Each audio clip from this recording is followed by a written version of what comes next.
Welcome to Talking Grit, a Detroit Lions podcast.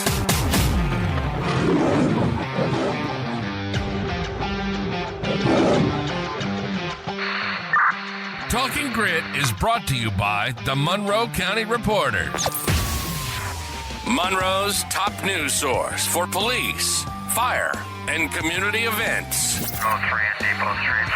Truck boy at request. Follow them on Facebook, and for $2.99 a month, you can become a subscriber and get the news you crave even faster. Welcome, everyone, to another episode of Biting Recaps here at Talking Grit. I'm Jason Harwood, and with me is Jacob Litton. We've finished the regular season, finally, 18 weeks of football, and what a finish it was. We started out the season on Sunday Night Football. We ended the season on Sunday Night Football. Lions win 31-9.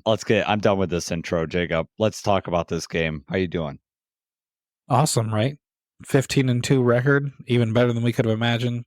Best regular season franchise history. 564 points scored, fourth all time. Just an outstanding season.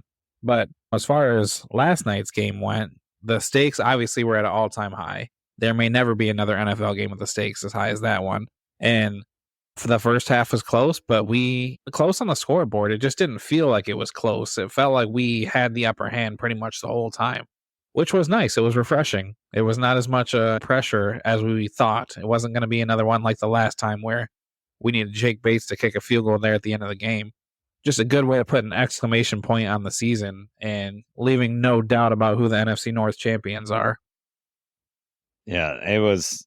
The end score just shows that we pretty much dominated, but up until the middle of the third quarter, it was still largely up in the air until the Lions offense just said, nope, we're tired of this and we're just going to take over the game. Love being a Lions fan. Love that the Vikings spent $2 million for their fans to leave disappointed. We'll talk a little bit about some of the stuff that I saw in the stadium, which I thought was hilarious. But first, let's have this conversation. Let Dan Campbell, coach of the year. Is he the coach of the year in your opinion? Obviously, his resume speaks for itself. We have the injury-plagued team, franchise record, 1 seed. It's like I was talking about when we had a reef on, where it's just the coach of the year award just doesn't seem to go to the best coach of the best team. It's not like the MVP award where you can kind of tell who it's down to like that. And the thing that hurts Dan Campbell's case for coach of the year is just the fact that we were a great team last year. We got better. We did improbable things. But if you told someone before the season started that we were going to be the 1 seed in the NFC, most people probably would have thought that was accurate and that was believable. And then you flip that around, and that's why I think that most voters are probably leaning towards O'Connell, Jim Harbaugh. People didn't think the Chargers were going to make the playoffs in his first year. No one expected the Vikings to be as good as they are. And yeah, just when you look at the history of Coach of the Year awards, I mean, Andy Reid's won how many Super Bowls?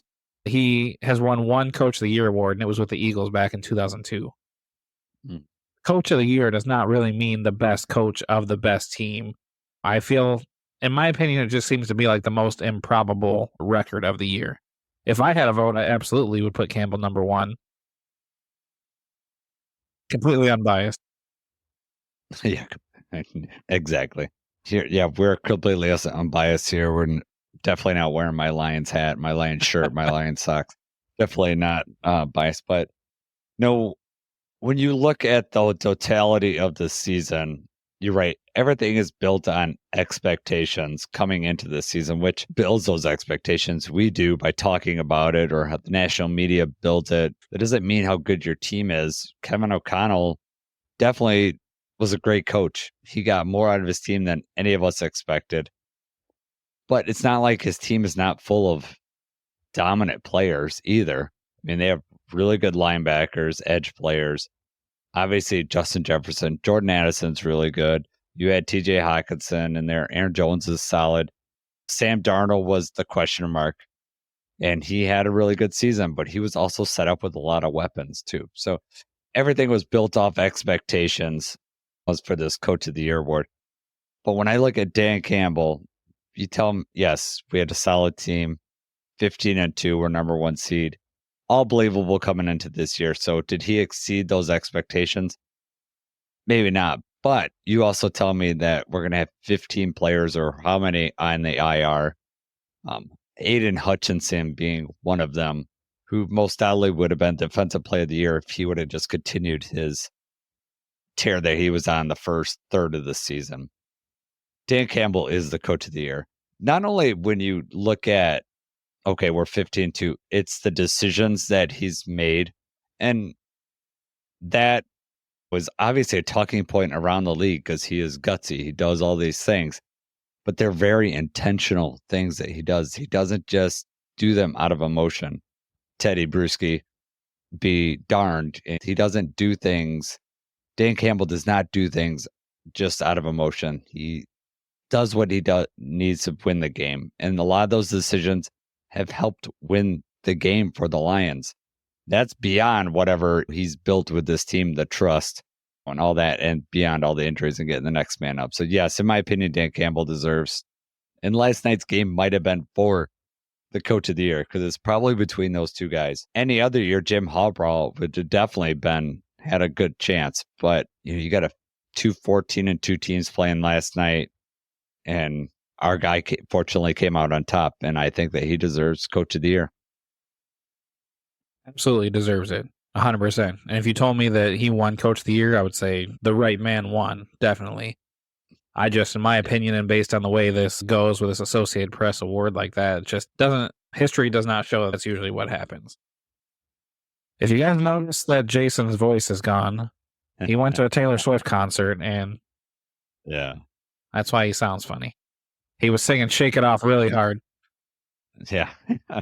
My hips hurt, man. I was going to just get right into that. I was going to say, we're going to talk about our overall thoughts from the game. I was at the game last night. I want to tell everybody what my experience at the game was. Jacob, you were at home. I always like to get your experience, just listening to the announcers and how everything's built in the narrative. I think for me, it's fun. I mean, I go back and listen to the broadcast. I watched the condensed one this morning before work. And so I had a chance to see some of it, but there's something about living through that moment that you don't know what's going to happen next, that you have a nice experience. And a lot of our listeners, they watch it at home. They're not at the stadium. So tell me what your thoughts going through the game, just with the announcers and what was going on. I find the announcers most of the time to be annoying, honestly.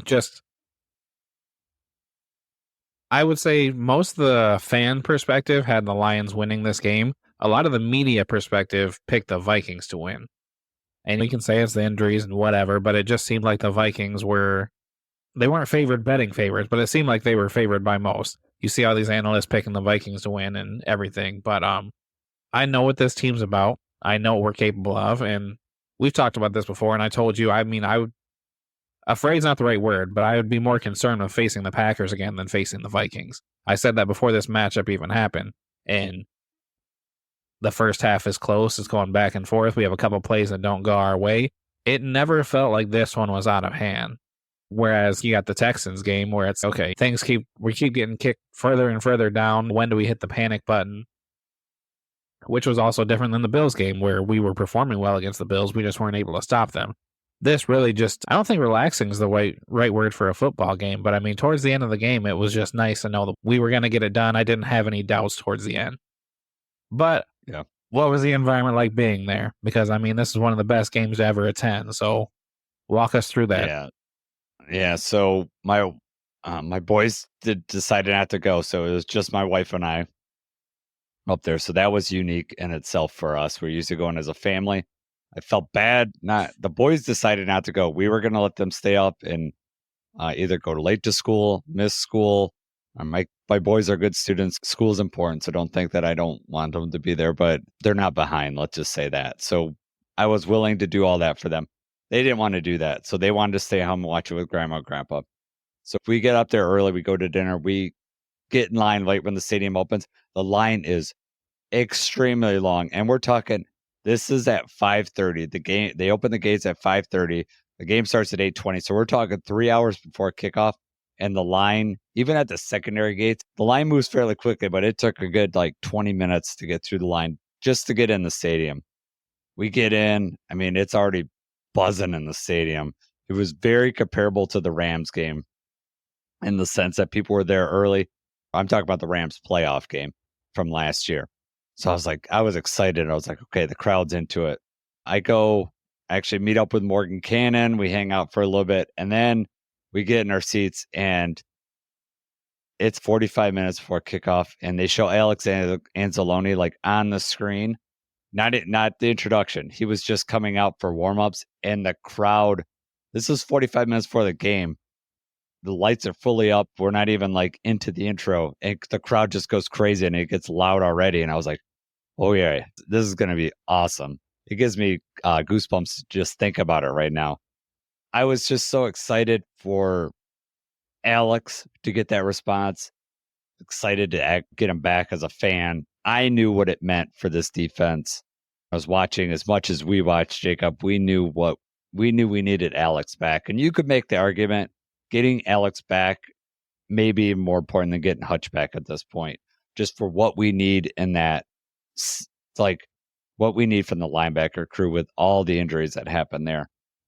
I could make, as a part of this team right now, I could make the argument that Alex is more important than getting Hutch back at this moment. Not that getting Hutch back wouldn't be awesome, but I just feel like it was where we were getting gashed in the linebacker room the last few weeks. He just calmed that all down. And the game played out that way too. Let's just say that. Absolutely. I just think the drop off in the linebacker from Anzalone to our backups was just it was a lot to try to overcome. Yes, exactly. And so then they announced the defense coming on the field. They're going through, they get to Dan Campbell, who's like in the middle. They haven't hit the line yet. And I was like, all right, Alex is going to be next. Then they go Jalen Reese-Maben. I was like, all right, we're saving Alex. And then they went to the line and they saved Alex all the way for last. And when they announced his name, it was loud, like loud. It was just awesome. So the crowd was just so into it. They were loud the whole game. The Rams game had higher peaks, I would say, for the playoffs last year. But as far as like loudness throughout the whole game, I feel like this matched it. We were talking at work earlier about this, Jacob. It was a matter of us getting a lot of third down stops. I've been to a lot of Lions games, and when your defense gives up third downs, the next third down, especially after it's happened time and time again, you just feel let down and the crowd just doesn't get into it. We kept stopping them on third down and fourth down. And so the crowd was just making an effect on the game. They should have called more delay of penalty games. I saw that later on. Yeah. I wasn't really noticing that much inside the stadium, but I heard that was a narrative afterwards after I got on social media after the game. So it was just an unreal environment. And about, I don't know, at some point, so my wife has eyes on where Hutch's sweet box is. So for the game, she's looking in there. She goes, "There's that sounded dirty." There's no one in. Sorry, no, she might be doing that too. I don't know, but she's looking for where the sweets are. And so she looked in there. He's not in there. And then finally, his family's in there, but he's not in there. I was like, I bet you he's in the locker room. And then he never went into the suites. And so then Sarah found him on the sideline. I don't know, probably midway first quarter or something like that. They were telling everybody around us. I was like, Hutch is on the sideline. But they never played him on the screen until the fourth quarter. A huge third down. They put the cameras on Hutch, and he put him up on the big screen, and it got super loud in there. And it was like the stadium crew had just said, we're going to save this for a really big moment, strategically show it. And because from what I understand, Jacob, they showed him on TV a lot throughout the game. Is that correct? Yes. No, yes. They showed him early on. They showed him, they showed Montgomery, they showed them on the sidelines and everything. So yeah, that was a part like at the beginning of the game. They also showed Calvin Johnson and Drew Brees and how they do. Yeah. So yeah, the TV crew was just trying to much more on top of it like that. But of course, Ford Field, the Lions crew, they're waiting for the right moment. And I guess they nailed it, right? They did. One more quick thing that I thought was super cool at the game was about midway through the fourth quarter, the Lions pretty much had the game in hand. There was a purple line of people walking out of the stadium as the Vikings fans were, giving up, and the whole crowd in unison does the skull chant. And it was awesome. It's just great, especially with the whole $2 million Vikings spend all this money. There wasn't as many Vikings fans in there as I thought there was going to be. I had argued that there was more Buffalo fans a few weeks ago than there were Minnesota fans in that stadium. But the way that game that played out, even when there was that turnover, it wasn't that loud in there for Minnesota fans. Like when Goff threw an interception, I would expect it to be louder because Buffalo, Josh Allen, like they were chanting MVP and it was noticeable in the stadium. You could hear them. They were loud. So either there were more Buffalo fans or they just happened to be louder. They were also winning the games. They had a little more juice behind them, whereas the Vikings never took a lead in that game. So took away all their buzz. But the skull chant was a highlight of the night for me. Did you participate? Oh, yes. Yes, Yeah. I was standing up. We sold our tickets, like I mentioned earlier, and so we didn't know the people we sold it to. They were like friends of a friend. I made sure they were Lions fans before we sold them to them. That was important to me because number one, I wanted more Lions fans in there. Number two, I was going to be sitting next to this person the whole night, so I did not want, sit next to a Vikings fan. That would have ruined my night. The guy was just as much as a fan as I was, and so he's screaming, and I felt so there. You kind of feel like when you got someone next to you screaming, you get egged on, and you're just doing it too. That's why I don't have a voice now. It's because I was part of the 120 decibels in that stadium. It was awesome. What a good night. Yeah, it was great. DJ played another song, a ludicrous song called "Move B." I won't say the word, and that was a fun night. Just hearing the whole crowd sing that, it just felt once we scored that like second touchdown, we went up by 2 scores. It was basically saying, "Move over, we own this, we own the NFC now," and that's what it felt like. And the whole crowd was into it. It was great. Awesome. Let's talk quickly about special teams here. Jake Bates, 1 for 1, 48 yards. He also had an awesome squib kick, which pinned them down to the 20-yard line. That was a great kickoff, and the Vikings tried it later on. They did not execute. No, they did not. That actually is why Jake Bates got the field goal, right? The Vikings tried to kick it towards the end of the first half. They kick it out of bounds. Lions start with the ball at our own 40. Couple quick passes, and we're in range for Jake Bates to hit it, which actually was kind of a big because that allowed us to go into halftime. We were up 6-10 instead of 6-7. Yep. And the Vikings were going to get the ball first. It kind of gave us momentum. We scored right before half. It was good. It was good for me as a fan to have some momentum going in. I'm sure it was great for the team. They felt that. The only other special teams that play that I want to mention is it was great to have Khalif Raymond back. His first punt return, it was inside the 10. He made the first guy miss, got all the way out to the 20. The Lions had a lot of starting field positions terrible. So it was good to get outside of the 10 on that one, especially for our first, would that have been our second possession? That would have been because that was the touchdown drive, though. Yeah. And so it was nice to get out of the shadow of the end zone. So it was really nice having Khalif back. We missed a dynamic returner while he was out with injury. So he's going to prove vital in the playoffs. Now that we have a defense that could force a team to punt. Yeah, absolutely.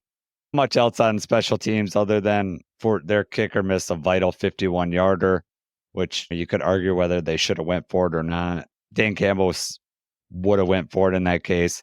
Kevin O'Connell decided not to, but he also maybe has a reason since they were unsuccessful 2 times in the red zone going for it. So what's the difference between Goff and Darnold right there? One's experienced pressure, one had not as of yet. That was probably the most pressure Darnold had faced, and didn't fare as well. Let's talk about this defense because this makes me feel really good about the playoffs. The way the defense played gave me a lot of confidence going into the playoffs. Whether we had to go on the road or not, I felt, okay, Alex is back. He settled things down. We're going to be good. I mean, I'm really glad we won and we get the bye and everything. But the real win for me tonight was how well this defense played as far as like looking into the future in the playoffs. Agreed. I mean, we talked about that before. Like, how many stops do we need for our offense to be able to outscore the opponent? And with Anzalone back, it looks like we are going to be able to stop them much more than we did before. We held them to 3 out of 13 on third down conversions, and they were 0 for 3 on fourth downs. And 2 of those fourth down tries were inside the 5-yard line. Exactly. No touchdown scored for the Vikings tonight. This was actually their worst offensive game of the season. And it was on the biggest stage. Yep. It was the lowest, point total this year. I think the stat I saw was from mid-season last year was the last time they didn't score double digits. So, defense just stood up tall in the biggest of moments. And a lot of that, let's be real, is Alex coming back and settling all that down. And it's not a coincidence that our defense took a big slide when he left, when you look at the advanced statistics, and you could just see it on the field. This game was won in the red zone with our defense. The Vikings ran 14 red zone plays total throughout the night. 8 of those red zone plays were inside the 5-yard line. They got a total of those 8, 5 total yards, and Sam Darnold was 1 for 6. That's inside the 5. There were additional 3 red zone plays inside the 10. Sam Darnold 0 for 3 on those. They won that game right there. Sam Darnold was 1 for 9 on red zone plays inside the 10.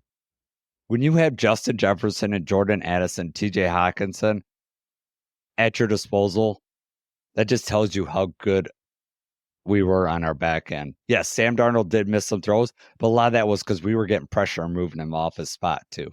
We also matched up well, right? I mean, we had Alex Anzalone was covering Hawkinson a lot when he wasn't being covered by one of the safeties. You've got Terrion and Jordan Addison, and I really just want to talk about Amik Robertson because he did not give up an inch of space to Justin Jefferson. The first drive, I don't know if you saw this because you were there, but the first drive, it was after the false start against the Vikings. That's when Justin Jefferson and Amik Robertson already, first drive, they're already in each other's face. And Justin Jefferson points at the ground, he slams on the ground. And then this is going to be a battle. They both know, they know the matchup. They know they're going to be one-on-one. We know how hard it is to cover Jets. And Amik just played his tail off. Held Justin Jefferson to 3 catches for 54 yards. And one of those was a 31-yarder. And that was actually on one of the delay of game penalties. So it hits 0, an extra second goes by, and that was the first play where Anzalone kind of jumps up in the air. He's jumping, trying to get them hey, it's at 0. So all it took was that half step for Justin Jefferson to get out and get 31 yards. And then that was actually the drive where they went 0 for 3 passing inside the 5 or inside the 10. But, Amik was right on him every single time. I love the quote Amik had after the game. I don't know if you saw that. He said, "They can't bury what comes from the effing dirt." Yes. Yeah. Just so good for Amik. Yeah, it was a lot of good quotes after the game. There was just so much good locker room talk after there. Taylor Decker had some good stuff. I mean, yes, it was awesome. Felt great for Amik. Carlton Davis goes down, and Carlton Davis has played it awesome this year. And Amik's come in and just said, "This is my job." When he's done it, man. I mean, we're so lucky to have him and be able to take that because it is not easy to shut Justin Jefferson down. Amik just did an amazing job. Justin Jefferson, I don't know if you saw after we're saying, they were getting away with some holds or whatever. Justin Jefferson was getting away with some pass interference, offensive pass interference too. I think Amik on that play gets shoved to the ground. Justin Jefferson fully extends his arm.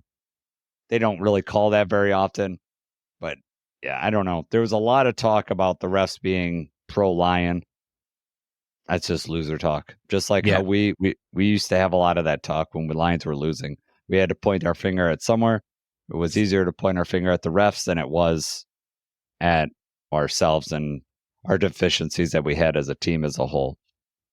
I don't have those numbers in front of me, but after the delay of game penalties, and I know they had a couple of first downs that were from illegal contact or defensive holding or whatever. So I don't know how you can say they were biased towards us somehow. No, we had more penalties called against us. They got more first downs from penalties, 4 first downs compared to us, 1 first down due to penalties. And the one penalty that I think that we got the first down on was getting them off sides when it was that fourth. When we get to the offense, I definitely want to talk to you about that. For sure.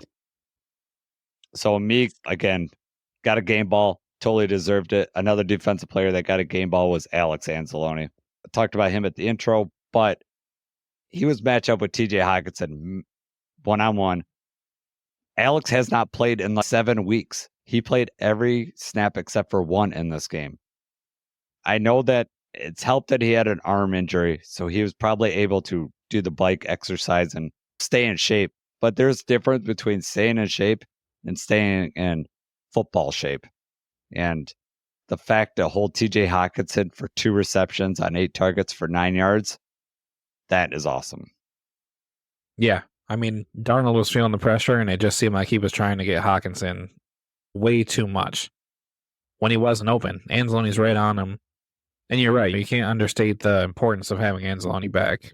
Been saying it forever. I know you especially have just been saying if Anzalone could just come back. If Anzalone could just come back. Once Anzalone is back. And you were absolutely right. Here we are. We're just a more complete defense with him out there. Yeah, and that's my argument of why he's, at this point in the season, he is more important than Hutch in the fact that what we need right now. Not arguing he's a better defensive player. That goes to Hutch. And if we got Hutch back, he could affect the game in a lot, getting more pressure on the quarterback. And we may see a very similar result just by a different method. However, for what we need right now with all the injuries we have, getting Anzalone back was right what we needed.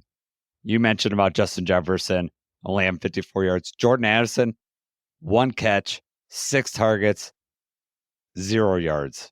In that 1 catch, Amik Robertson made a heck of a play. They tried to do a little screen. Amik got by the blocker and just took Jordan Addison down for 0 yards. Jordan Addison's having a good season. I have him on my fantasy team. I know he's been lighting defenses up because they're all focused and shaded on Justin Jefferson. Jordan Addison has been open. So getting him on 0 yards, huge win in my book. Huge win. Absolutely. Just shut down defense, man. Yeah, especially on a day you hold Justin Jefferson to 54 yards. You could say then they were shading everybody over towards Justin. Someone had to guard someone, and they shut Jordan down. And we can all put this back. Maybe all those happen because Sam Darnold. But he's had a good year. He's passed for, what did he end up with? Like 4,200 yards this year? 43? Pretty somewhere almost in that 43, range. I think. Yeah. They're throwing champagne on him last week after he beat the Packers. He's going to win comeback player of the year, which is weird because what's he coming back from? It's actually, he's not the favorite for comeback player of the year after last night's game. I don't know if you saw that. So the new favorite for comeback player of the year is Joe Burrow again. I can understand that. Joe Burrow went down with injury. I don't get about Sam Darnold. Sam Darnold was never here to come back from anything. Is that most improved player? It's not comeback. Yeah. That doesn't make sense. Comeback player means you had an injury or you left for a while and then you lit things up. Sam Darnold didn't come back from anything. I'm not taking anything away from his season. He had a good season. But last night, Sam Darnold had to come into an environment that was the toughest he's ever had to play in. The Lions fans came out, made it extremely tough. There was pressure. Lions were able to get some pressure on him, move him off his spot, and Sam Darnold did not respond. It'll be interesting to see how he plays next week. In similar, I wouldn't say the Rams environment is going to be anywhere like the Lions environment, but you're talking playoff atmosphere, Monday night. So it'll be interesting to see how he does. Yeah, next week's going to be really telling. I mean, he went 18 for 41, 166 yards. We got the pressure on him early. A few of those times he started feeling phantom pressure. The announcers were quick to point that out too. We were getting pressure on him enough to where he just was not able to make throws. And then when he didn't have pressure on him, he still was not making the proper reads.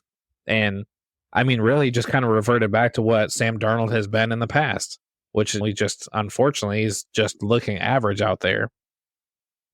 He's seeing ghosts. I mean, that's exciting. Yeah. That's essentially what it came down to. That whole thing that the cameras caught him saying that with the Jets. I'm seeing ghosts out there. And I knew that was a distinct possibility if we could get some pressure on him, but it's been hard for us to generate any of that pressure. Kudos to the Lions defense for being able to do that, get him off his spot. And once they made him uncomfortable, they could never get him in rhythm. I know on the broadcast at one point, they're like, yeah, they need to get him in some rhythm throws.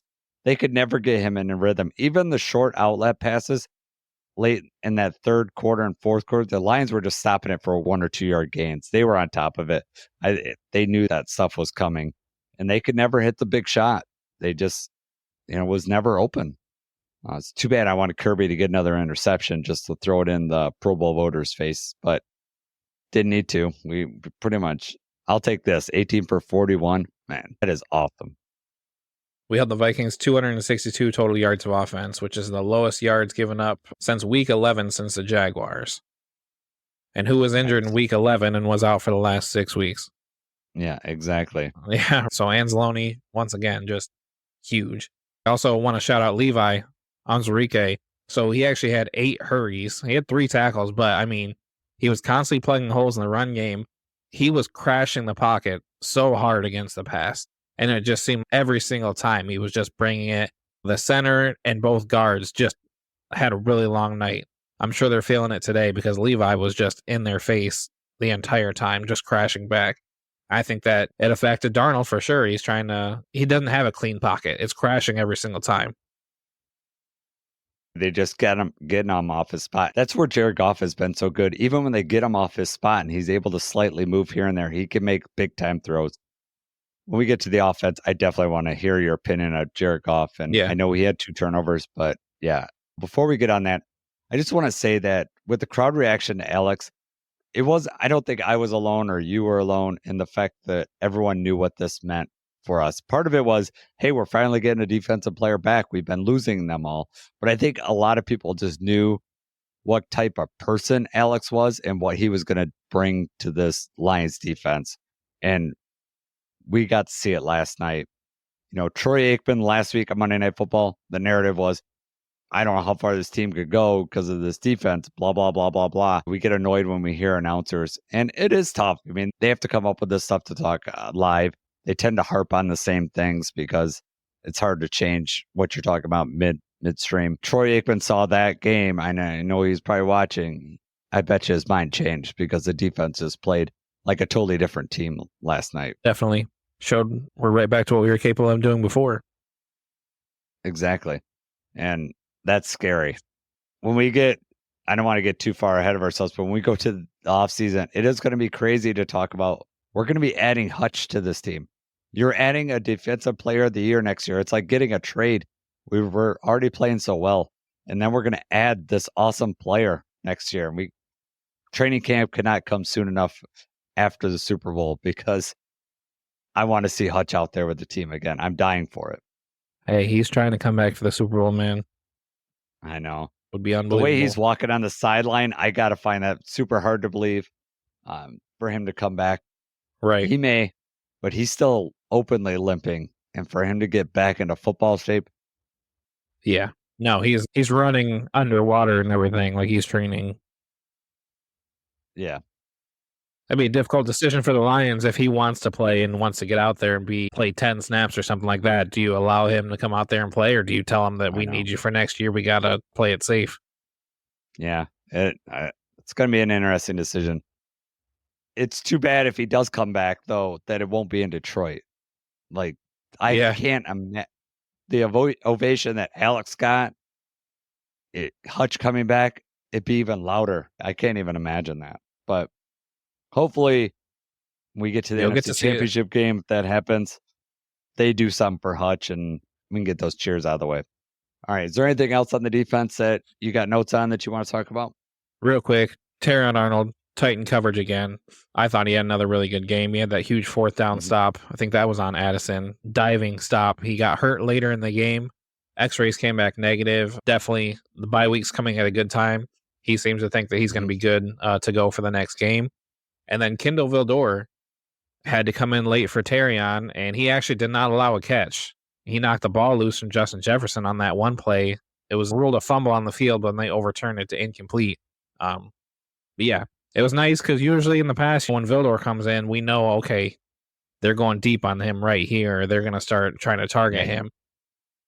You were calling it. You texted me, and you're like, they're about to go deep here, and it was nowhere to be seen. Vildor played well. Outside of that his first game, he's played really solid this year. Outside of the very first game, that was the Colts game, if I believe. he had a kind of a rougher game in that one. But then the next week he settled down, and yeah, he's been when we needed him to be. Hopefully Terrion's back, but if not, I'm okay with Vildor right now. Rather have Terrion back because, like you said, he had some pass breakups. He was playing in coverage, no penalties last night. I look for him to have a good next year, like to get some growth this offseason, and I look for him to be really solid in the future for us. Yes. Yeah, so that's pretty much all I got on defense. I'm ready to move over to the offense. Let's do it. All right, I'm letting you start out. What do you want to talk about first?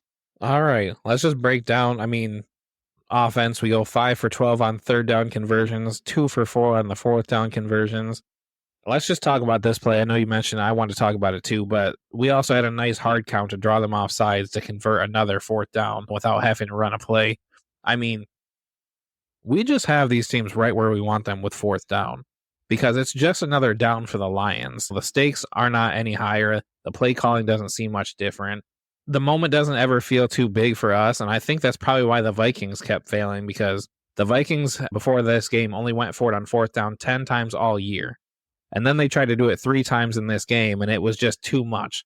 They didn't have the right play calling. They weren't able to execute. And then for the situation for us, it's 4th and 2, and we could be running literally anything. We're inside the 5. It's 4th and 2. I believe we had an eligible lineman on the field. Any one of those other 6 guys could be touching the football. And we've seen it time and time again. We could snap it with 10 seconds on the play clock. We can snap it with 2 seconds on the play clock.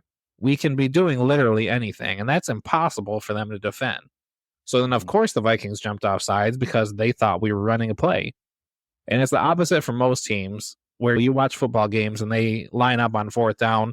They don't even look like they're running a play. They don't even look like they're running a real formation. They just come up, they give a hard count. They're trying to get somebody to jump off sides. They either call a timeout or take the delay of game. That's not what happens in Detroit. That's not how things work. We line up to run a play. Everyone on the field thought we were running a play. We go for the hard count, and it was almost too easy. Do you think they were going to run a play? It didn't look like it. The play clock was running down. It didn't look like they were going to run a play. And I don't know. We still had timeouts. I think maybe we had that timeout in our pocket, and then we were going to run a play.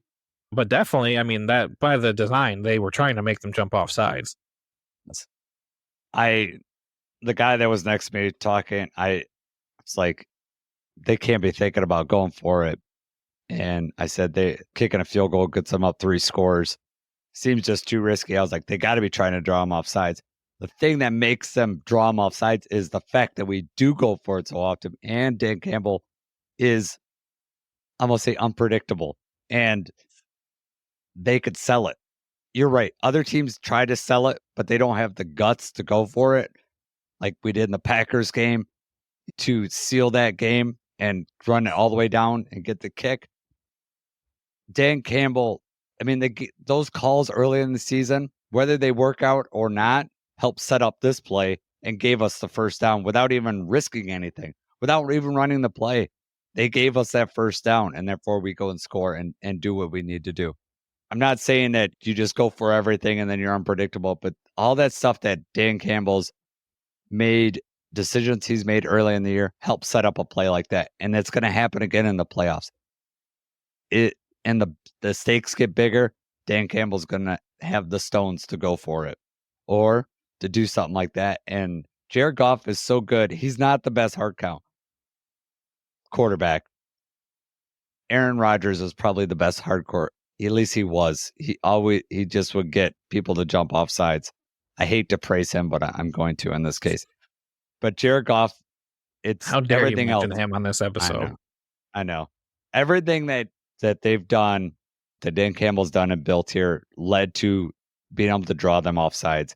So you could sit here and argue we go for it too often, blah, blah, blah, blah, blah. But what makes us unpredictable makes us so hard to defend. And in that case, gave us a free first down. In your opinion, I mean, I know we do this too much anyway, but would you have been upset if we went for it there and didn't get it? I mean, we're on their 6-yard line in that. It's 4th and 2, we're on their 6-yard line, and we're up 24-9. Is it? Yeah, 24. Yeah.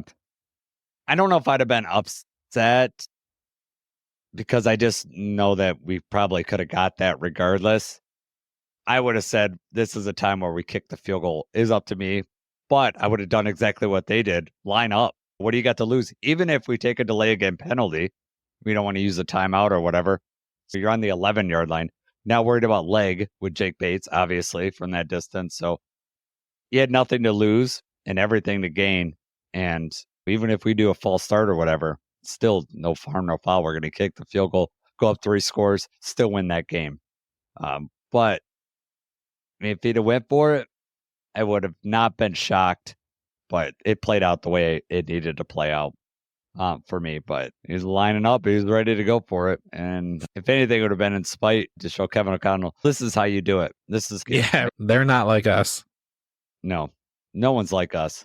And anyone that would try to copy this style, that's why for the years Patriots way didn't work for other teams, because they didn't have it wasn't built a certain way. You're going to have to get certain players, certain schemes built and everything to build from the Lions way. And there's only one Dan Campbell. There really is. So trying to replicate that's going to be impossible. I saw a video with some Vikings fans and they're live streaming or watching the game. And it might have been the play where Terrion knocked the ball like it was 4th down. And they were just so mad. And the one guy was like, "You're not Dan Campbell. What are we doing? We should have taken the points." I love it. Yes. It is so great watching fan reaction videos.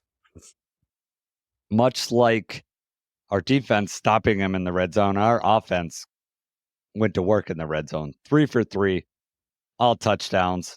Difference in the game, right? I mean, we stopped them on the red zone and we scored. It's a great recipe, because the other recipe is to win the turnover battle, and we didn't win that. We didn't win that yesterday, if you're not counting turnover on downs. Which they don't. Which they don't in the official statistic. But, I mean, you essentially are taking the possession away from them. But not only did we have a turnover, we had a turnover at the 5-yard line on that tip pass that Goff threw. That could have been huge for them. And then our defense just came out and said, "No, we're not going to let you score." And that was a huge momentum shift back to Detroit, as opposed to a quick score for them. We kept them. I think that one was, did they get the field goal or did they not get it on 4th down on that one? They did get the field goal on that one. Oh, did they? Okay. Yep. All right. 3 incomplete passes inside from the 7-yard line, and then they kicked the field goal. Okay. But yeah, it was funny because the Vikings, they had their own ball don't lie moment, because we had that play where Goff was in the end zone and he had Brock right and he had Gibbs right there, but he was under pressure and was just trying to kill it. And then they got together and talked about if that was intentional grounding. Obviously, you didn't hear it because you were there, but then they've got whatever rules analyst or whatever that was on. He was like, "Yes, this should have been a penalty." The receiver they called in the area was Brock Wright, but Brock Wright's turned around blocking, and Goff doesn't throw it anywhere near him. He's just trying to kill it. So they're like, "Yes, that should have been called a safety." They let that go, and then it was like 2 plays later, they get this tip ball interception. Yeah, little Rasheed Wallace ball don't lie. And then what's ironic is they got a intentional grounding penalty later on when Darnold was clearly throwing it away. He should have had 2. One was, I think the receiver ran the wrong route, but I've seen that called intentional grounding before. Maybe not so much this season, but last season when they were throwing that flag a lot. And it's like one of those choice routes. Darnold thought the receiver was going to go deep. He cuts it off, but he throws it out, and there's no one within 20 yards of the throw. They could have easily called that intentional grounding. Yeah, by rule, that's supposed to be intentional grounding. They did not call it. Dan Campbell wasn't happy about it. That's what I saw, and that's what other people told me, that Dan Campbell was livid on the sideline about that. All right, we're in the offense, right? We've been talking this long. We haven't mentioned Jahmyr Gibbs. Jacob, go ahead and mention Jahmyr Gibbs. Jahmyr Gibbs, man, he just continues to be a problem. I think that Cam Bynum must really hate Gibbs now, because he's on the wrong end of almost every big run that Jaw has against Minnesota. Almost every single one, you see Cam Bynum over pursue or get juked out of his shoes. Gibbs got popped really good by Van Ginkel, though, and I thought the worst for a few minutes, and I think that affected him the rest of the game. But, he still went off. 4 total touchdowns. He breaks the Detroit Lions touchdown record set by Jamal Williams just a few seasons ago. And The offense is just running through him. It's very similar to how last year came. I know that this year's different because David Montgomery's hurt, but it felt like Gibbs was coming on into the playoffs and we leaned on him hard in the playoffs. And I think it's setting up to be the same way. Now, we may get David Montgomery back for the divisional series. We'll see. And that'd be awesome. But make no bones about it. Jahmyr Gibbs is the breakout player. He is the game changer. He did it again, multiple runs like that first touchdown. Awesome. I mean, he just broke tackles, made people look stupid, runs to that corner of that end zone. He's just faster than everybody else. That long run he had, the 47-yarder. Oh man, I just want to have that moment back and have him beat that guy just so the crowd reaction. I just gives me goosebumps to even think about it. So it was awesome. And then the wheel route or whatever, dig route or whatever you want to call it, where on the fourth down play where he just ran, he got held on that play too. The linebacker totally just grabs his shoulder and they didn't call it because Gibbs caught it, but it should have been a penalty because he knew he was beat. Gibbs just put his foot in the dirt and cut right up in the middle. There was no one there and they grabbed his shoulder, but Jahmyr just fought through it and caught it. And that play is just so unstoppable. They thought Jahmyr was going to go on the flat and he just put his foot in the dirt and just cut right up in the middle to an open part of the field. It's really hard to stop that play. And they've run that on fourth down before in the red zone. I think it was a Packers game. They ran that. We were closer to the end zone. I think we were like on the 2 or 3. This one was a little further back. But yeah, Gibbs just makes people look silly over and over again. I think that was on Van Ginkel too. I mean, how do you expect the linebacker to be able to cut with Jahmyr Gibbs and get upfield? It's just, he has to grab on for a second, which is funny because then he kind of just let him go and then Gibbs caught the ball. When he catches it, I think he's still 4 or 5 yards away and linebacker didn't even try. He just did one of those things where you like turn around, there's no safety or anybody to help you and you just gave up a touchdown. Yep. Yeah, he had nothing. Gibbs broke the Lions touchdown record, but he leads the NFL in touchdowns this year, 20 touchdowns, which is so crazy to think because for vast majority of the season, he's splitting reps with Dave Montgomery. If he was the main back, I can't imagine what he'd be able to do. I mean, we know what he's capable of, but I mean, the level that he's been playing at, and Saquon leads in yards, but Saquon also has 100 more attempts than he does. I think we have a good thing going, right? I mean, you don't want him to have 350, 400 carries a year because then that's taking seasons or games off of his career in the long run. I mean, you want him strong for this time of the year, right? And now we're going to have this extra week of break. They're going to get 2 weeks off. It's just going to make him stronger. Because in this game, you could definitely tell the difference between first half and second half as far as the domination of Jahmyr Gibbs running the ball. The defenders started to get really tired. We were teeing off on our blocks, and we just dominated it. We took their will away in the second half of the third quarter, and then all of the fourth quarter. The offensive line and the offense in general just took the defense's will away, and that's a good defense. And they played really well in the first half. For the Vikings, but we were just too much for them. I can't not mention this guy, Craig Reynolds. Don't sleep on Craig. 8 carries for 39 yards. He averaged almost 5 yards a carry. He played really well when we needed him. When we needed to give Gibbs a spell, Craig came in and was very good. You can always count on Craig to be ready to go whenever you call his number. Yeah, it's a shame that when Demo comes back that Craig will get less touches, but he's kept the ship afloat while Demo's been out, just giving Gibbs just enough rest that Gibbs can do what he needs to do on the field.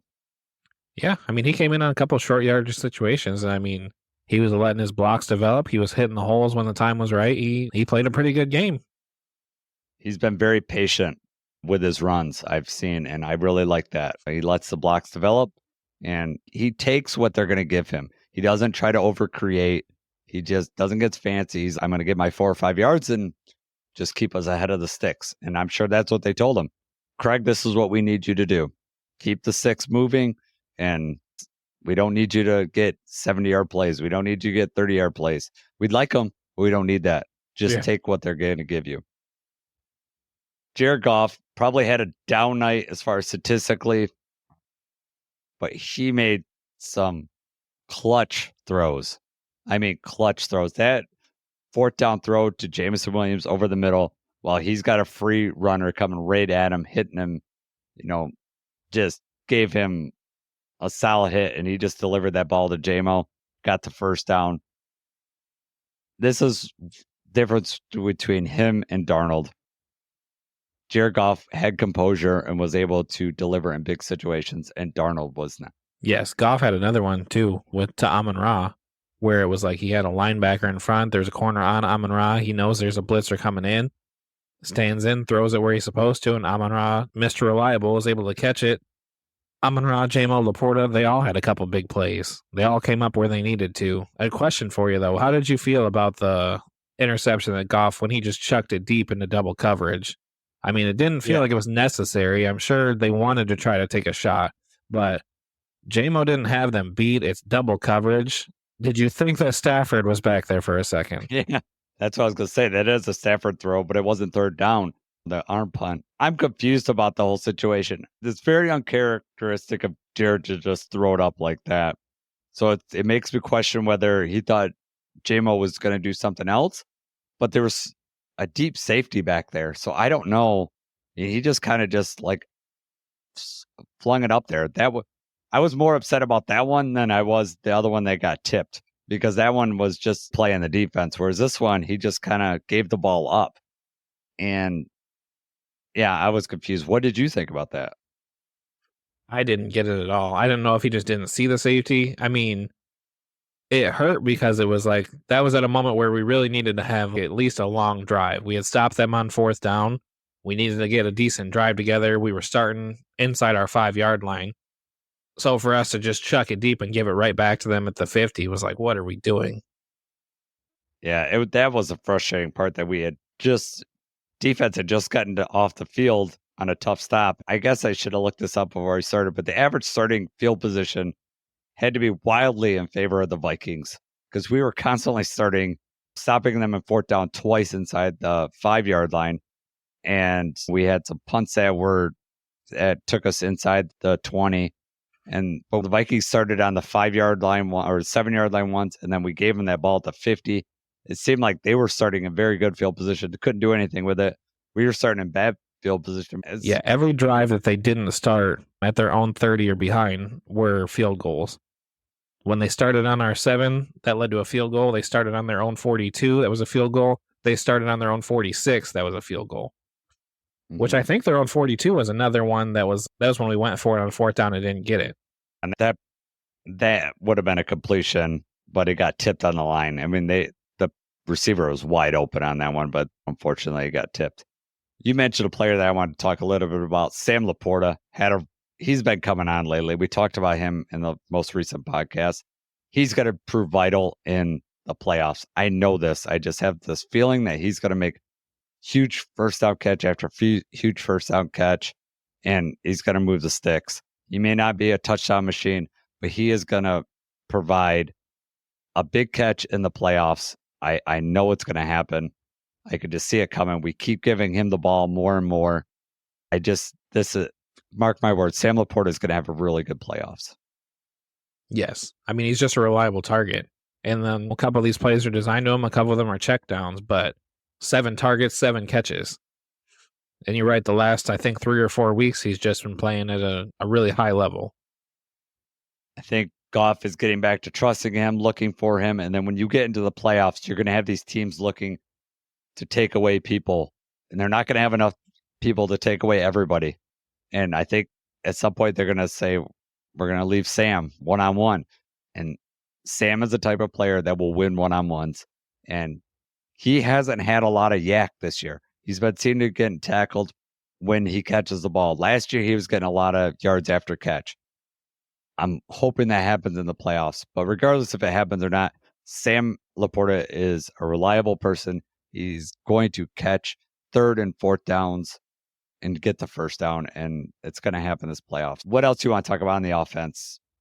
Anything else? I think I've touched on everything, man. I mean, solid play by the offensive line, another tough game, tough defense, and we were able to move the ball, scored 30 points against them again. I know. It was awesome. It didn't look like it was going to happen early on with the score being so low at halftime, 10-6. But yeah, we ended up putting 30 points on Flores again. All is right with the world. Love it.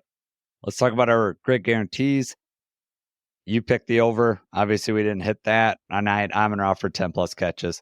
The offense was kind of stalled in the first half, and it didn't allow it. But Amon-Ra tried his darndest to get to 10 catches. Just didn't happen. I want to ask you a question about the fumble that happened that didn't happen, where Vildor knocked the ball out on Justin Jefferson. They didn't rule it a fumble. Number one, do you think it's a fumble? And number two, if you don't think it's a fumble, do you think it should have been a fumble? Do you think a play like that should be called a fumble? It's interesting about whether I think that it should, because by rule right now, it definitely wasn't. Because they've got the whole rule. You got to have 2 steps in a football move. You got to tuck the ball. You got to turn upfield. You have to have legitimate possession for it to be a fumble. But, if you take 2 steps like that in the end zone and then the ball gets loose, then it's a touchdown. So I don't understand the ruling or the reasoning behind all of that. But watching it live, I definitely thought, okay, that's a fumble. But then as soon as I saw the replay, I knew there's no way that they're going to let that stand. It just happened too quick. As soon as he tucks the ball, he does just get that second step down, and then they punch the ball out. I think going forward, it probably needs to stay the same way that it is, that you need to actually establish that you have possession of the ball before it's considered a fumble. How do you feel about that? Just watching it, I mean, I understand why they called it the way they called it, but I just don't like that he clearly has possession. He tucks the ball away, and I think as soon as you tuck the ball away, you're a runner, and that's a fumble. There are some plays that are really close, and I don't think it should have anything to do about a football move or anything like that. To me, if you have that ball firmly tucked in your arms, you have caught the ball at that point, and if you punch it out, that's a fumble in the play like that. Now, there might be plays where people are in the air or there's multiple bodies that's hard to see. To me, I think it was the right call on the field. Let me just be clear. However, I don't like that. I think that's a fumble. Amon-Ra had a play similar in the Buffalo game. I think he took an extra step, and that's why they called that one a fumble. Vildor made a great play, and I don't think it should be rewarded with just an incomplete pass. I think he knocked that ball out, and because Vildor, I mean, that was a heck of a punch out. You see, as soon as he is winding up, as soon as he sees Justin's got it, he is winding that arm up. He must have been talking to Amik, because that's a Carlton Davis move. I didn't see Vildor doing that before, and he just that ball and made a perfect punch on the ball. So, yeah, we're not going to come to a resolution on that, but I was just curious your question. My other rules question is delay a game. What's your solution to the delay of game? I don't like the way it is right now. I think it's too ambiguous, too stupid. How would you do it? It's not, though. It shouldn't be. The reason is that the referees that are on the field are screwing that up. I mean, it hits 0. When it hits 0, if the ball is not being snapped, it's supposed to be delay a game. It's supposed to be pretty easily. If the ball is not in the motion of snapping when it hits 0, it's delay of game. And somehow it's become, if they're about to snap it or if they almost got it, or you should never have an extra second or sometimes 2 full seconds to snap that when it's at 0. That's not what it's supposed to be for. If it hits 0 and the ball is not in the process of being snapped, then it should be over with. And they really, later in the game, Anzalone, we had the one where he jumped up. The second time, he jumped right across the line of scrimmage. It hit 0, he jumped right across the line. And then they had to sit and talk about it. It was like, okay, are they going to call offsides on that? Really? I know. Anzalone had enough of it, and that's why I'm taking this into my own hands. I'm going to force them to make this call. I think it's stupid because what the rules people explain is all right, they're watching the snap or they're watching the clock, and then if it hits 0, they can look back at the ball, and if it's not in the motion of snap, no, it should be like a shot clock in the NBA. As soon as it hits that, everything lights up, and if the ball's not snapped, penalty. Well, I know he probably talked about it a lot on the broadcast. I know that he openly hates the delay of game penalty.